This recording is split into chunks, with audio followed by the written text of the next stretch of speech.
Rajsamand police के हवाले से बड़ी खबर यह है कि 3 अगस्त को जिला मुख्यालय पर हुई फायरिंग के दोनों आरोपी पकड़े गए। मगर सवाल यह कि आखिर ये आरोपी पकड़े क्यों गए? सवाल यह है कि आखिर इस वारदात का कारण क्या है? क्या गैंगवार चल रही है या फिर जो ये बिल्कुल युवा इन दिनों हथियारों के साथ पकड़े जा रहे हैं उसका मुख्य कारण क्या है? इन तमाम सवालों के जवाब राजसमंद पुलिस अधीक्षक मनीष त्रिपाठी जी से लेंगे अभी हम। मगर उससे पहले जो ये पूरी वारदात हुई थी 3 अगस्त को, जिसमें कि 2 आरोपी, जिसमें एक का नाम मोहित बताया जा रहा है, दूसरा मुकेश, ये दोनों भावेश गोरवा पर फायरिंग करते हैं और उस फायरिंग के बाद शहर में एक सनसनी का माहौल बन जाता है। तमाम सुर्खियों के बीच खबर यह निकल कर आती है कि दोनों आरोपी फरार हैं।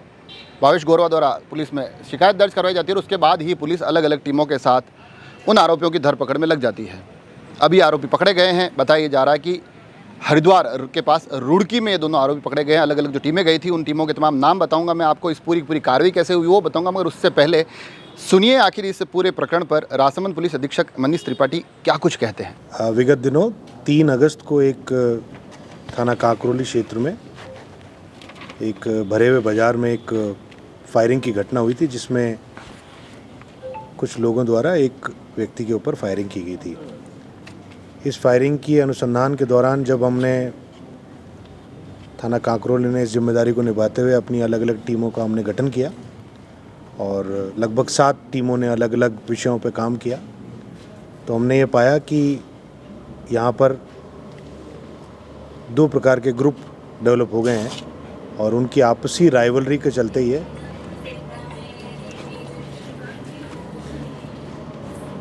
इस राइवलरी के चलते आपस में आगे भी घटनाएं होंगी। और ये पता लगा कि जनवरी के माह में भी ऐसी एक घटना हुई थी और पूर्व में भी एक घटना हुई थी। इसकी गंभीरता को नापते हुए और इस बात का आकलन करते हुए पूरे शहर की सामान्य शांति को मद्देनज़र रखते हुए हमने इन टीमों के मार्फत से एक सघन अभियान को चलाया। इस अभियान में लगभग 60 टीमों ने अलग अलग स्तर पर काम किया। कुछ व्यक्तिगत सूचनाएं एकत्रित की गई, कुछ डिजिटल सूचनाएं एकत्रित की गई और इसके आधार पर हमने कल इस विषय से संबंधित 2 व्यक्तियों को उत्तर प्रदेश के एक शहर से गिरफ्तार किया जो लगभग हरिद्वार के आसपास है। इस सब की पूरी जानकारी के बाद में ये सामने आया कि इस पूरे घटनाक्रम में एक व्यक्ति जिसका नाम मोहित है, मोहित उर्फ हासिम, और एक का नाम है मुकेश, इन दोनों को वहाँ से दस्तयाब करके यहाँ लाया गया और आज उनको हम गिरफ्तार कर रहे हैं। इनसे विभिन्न हथियार हमें जब्त किए हैं हमने और अलग अलग जगहों पे अलग अलग लोगों के द्वारा ये सप्लाई किया गया था और साथ ही साथ इन लोगों के द्वारा कुछ डिजिटल सोशल मीडिया प्लेटफॉर्म से ग्रुप बनाए गए थे। हमने ये पाया कि ऐसे लोगों की बहुत ज़्यादा जो फॉलोइंग है उसको भी तोड़ना बहुत आवश्यक है, तो लगभग ऐसे लोगों के ग्रुप्स को, फॉलोअर्स को भी हमने उनके विरुद्ध निरोधात्मक कार्रवाई की है जो लगभग 50 से ऊपर है। और साथ ही साथ करीब 5 आर्म्स एक्ट के हम मुकदमे दर्ज कर रहे हैं जिसमें विभिन्न हथियार, कारतूस, इसको भी हम जब्त कर रहे हैं और एक NDPS का भी केस इसके साथ साथ हम दर्ज कर रहे हैं। और क्योंकि ज़िले की और राज्य की कानून व्यवस्था के मद्देनज़र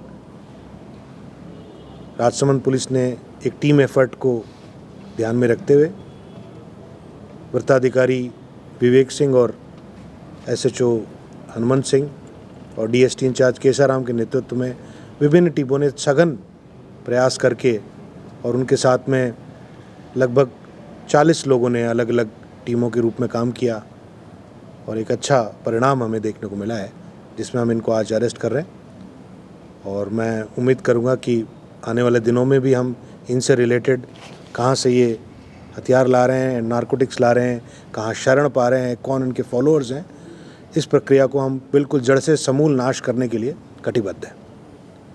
आगामी दिनों में मैं जनता से एक अपील करना चाहूँगा कि ऐसे जो क्रिमिनल तत्व होते हैं उनको सोशल मीडिया पे फॉलो करके समाज में एक गलत मैसेज आता है, इसलिए कृपया ऐसा काम ना करें जिससे कि हमें उनके खिलाफ भी कार्रवाई करनी पड़े। सर इनके पास में हथियार भी पाए गए हैं, पहले भी कोई आपराधिक मामले में लिप्त हैं, तो क्या किसी गैंग से कनेक्टिविटी इनकी पाई गई क्या सर? नहीं, अभी तक हमारे पास ऐसी कोई बड़ी गैंग से इनकी कोई संलिप्तता नहीं मिली है, लेकिन जैसा मैंने कहा कि हम हथियारों के सोर्स के ज़रूर, जहाँ से स्रोत रहे, कहाँ से ला रहे हैं, क्या इसी राज्य में ये ला रहे हैं, कहीं और से ला रहे हैं, कहाँ छुपा रहे हैं, इनको कौन शरण दे रहा है, किन रास्तों से भागते हैं और कहाँ कहाँ जाते हैं, इनके फाइनेंसर्स कौन हैं, इनके बैंक्स के बारे में, इनकी प्रॉपर्टीज़ के बारे में सब तहकीकात हम करेंगे। और इनसे रिलेटेड इनके अन्य गैंग मेंबर्स हैं यदि साथी हैं और इनके शुभचिंतक हैं, उन सभी के खिलाफ कार्रवाई करने का हमने मन बनाया है। सर बड़ी घटना इसने पहले फायरिंग की थी लगभग 6 महीने पहले। जी हाँ, जनवरी में। भी इसको इतनी डील क्यों दी गई पुलिस की तरफ से कि उसको आप जाके उसको मतलब अरेस्ट कर 6 महीने तक? देखिए, सबसे पहली बात, पुलिस किसी को डील नहीं देती है। पुलिस कभी भी किसी को डील देना चाहती भी नहीं है। उस समय की परिस्थितियों में कोई ऐसे काम हो गए होंगे कि हमारी जो सूचना तंत्र एक जगह जाके रुक जाता है। और आज के दौर में, डिजिटल दौर में, जहाँ पर लोग गायब हो जाते हैं और उनकी कोई भी सूत्र जब नहीं मिलता, तो कई हमारे प्रयास असफल हो जाते हैं। ऐसे बहुत सारे प्रकरण हैं जिसमें हमको सफलता नहीं मिली। ढीले प्रयास उस समय की परिस्थितियों के अनुसार हो जाते हैं, परंतु फिर भी हम ये मानते हैं कि लगातार जो प्रयास हैं उसकी वजह से ही पहले नहीं अरेस्ट हुए, तो कोई ना कोई क्रिमिनल का एक समय आता है जब उसको शरण के बावजूद और उसके छुपने के बावजूद भी उसको कानून के शिकंजे में कसा ही जाता है। एक सवाल ये था सर, इन दिनों जो धरपकड़ हुई अवैध हथियारों को लेकर, उसमें जो अभियुक्त पकड़े जा रहे हैं अधिकांश 18, 19, 20, 21 इस उम्र के आसपास के आ रहे हैं, तो आपको नहीं लगता कि ये इन युवाओं का इस अपराध की तरफ बढ़ना ये भी शहर के लिए चिंता का विषय है? और साथ ही क्या इनके अभिभावकों से या शिक्षकों से कोई काउंसलिंग के माध्यम से भी ऐसी कुछ सुनिश्चित किया जाएगा कि कम से कम इस उम्र के युवक इन मार्ग पे ना चले, इन रास्तों पे ना बढ़े? देखिए, इस उम्र के लड़के कई बार इस प्रकार की गतिविधियों में लिप्त पाए गए हैं, ऐसा एक कई बार ट्रेंड देखा गया है। लेकिन इसके पीछे कई कारण हो सकते हैं। हो सकता है उनके पास में रोज़गार की व्यवस्था नहीं हो सकता है उनकी संगत ठीक नहीं हो, ऐसी कई चीज़ें उपलब्ध होती हैं समाज में। लेकिन इसका ये अर्थ नहीं है कि सारे युवा इस ओर जा रहे हैं। उसमें से कुछ अपवाद स्वरूप ऐसा करते हैं। कुछ लोगों को ऐसा लगता है कि वो सोशल मीडिया पे यदि अपनी बंदूक दिखाएंगे तो उससे उनका बहुत प्रचार होगा। लेकिन कुछ दिनों में हमने पाया कि बड़े से बड़े क्रिमिनल्स को भी जब कानून अपने शिकंजे में लेता है तो फिर उनको भी उनके हौसले पस्त हो जाते हैं। और हमारा जो क्रिमिनल जस्टिस सिस्टम है वो इतना पुख्ता है कि यदि हमने सही सबूतों को प्रस्तुतिकरण किया तो उनकी सज़ा भी मिलती है। युवाओं को मैं अपील करना चाहूँगा कि इस प्रकार के छोटे प्रलोभन में उनको नहीं पड़ना चाहिए। जहाँ तक सवाल है उनके पेरेंट्स का, काउंसलिंग का, देखिए, पुलिस समाज सुधार की संस्था नहीं है। पुलिस कानून सम्मत कार्रवाई करने के लिए हम बनाए गए हैं। हमारा दायरा बहुत सीमित है। ये समाज को डिसाइड करना है कि पुलिस को क्या करना चाहिए। कानून सम्मत हम कार्रवाई करेंगे, ये समाज के लोगों को डिसाइड करना चाहिए कि वो अपने युवाओं को और प्रेरित करें, शिक्षित करें, जिस आधार पर वो कार्रवाई करें। इसी से जुड़ा हुआ सर एक सवाल, काउंसलिंग का आप कह रहे हैं, मतलब अगर अभिभावकों को भी आप इतने लगता है कि यहाँ एक जिम्मेदारी बढ़ जाती है कि अगर उनके बच्चों की थोड़ी सी भी संदिग्ध ऐसी कोई गतिविधि मिले तो वो पुलिस को सूचित करें ये समय पर? जी बिल्कुल, अपने अभिभावकों को इस बात का ध्यान रखना चाहिए कि ख़ास तौर पे सोशल मीडिया पर और किन लोगों के साथ उनकी संगत है, इस बात का तो ध्यान पेरेंट्स को रखना ही चाहिए। जब पेरेंट्स ये बात ध्यान रखते हैं कि बच्चे कहाँ पढ़ने जा रहे हैं, किन से मिल रहे हैं, उनके सोशल मीडिया प्लेटफॉर्म्स पे, उनके डिजिटल प्लेटफॉर्म्स पे क्या कार्रवाई चल रही है, तो निसंदेह इस पे अंकुश लगता है। सर, ये गिरफ्तार हुए, इनके ऊपर क्या क्राइम रिकॉर्ड है इनका? विगत दिनों में हमने इनका पूरा क्राइम रिकॉर्ड बिल्ड किया है। किसी के 10 मुकदमे, किसी के 15 मुकदमे, अलग अलग प्रकार से हम इकट्ठा कर रहे हैं। 7-8 मुकदमे ये हिस्ट्री शीटर्स हैं और दोनों व्यक्ति जो ये हैं और इनके मेंबर्स हैं, उन सभी के खिलाफ एक हैबिचुअल ट्रेंड देखा गया है। हम कोशिश ये करेंगे कि इनके समस्त क्रिमिनल रिकॉर्ड को इनके जो कानूनी सिस्टम है उसमें साथ में जोड़ा जाए, जिससे कि उनके हमको आगे कन्विक्शन कराने में मदद मिले। इनामी आरोपी है दोनों? जी हाँ, दोनों के विरुद्ध पहले कुछ इनाम घोषित किया गया था। क्योंकि ये फरार चल रहे थे तो हमने उस इनाम को बढ़ोतरी की थी उसमें। सर, अभी जो फायरिंग की उसका मूल कारण क्या है?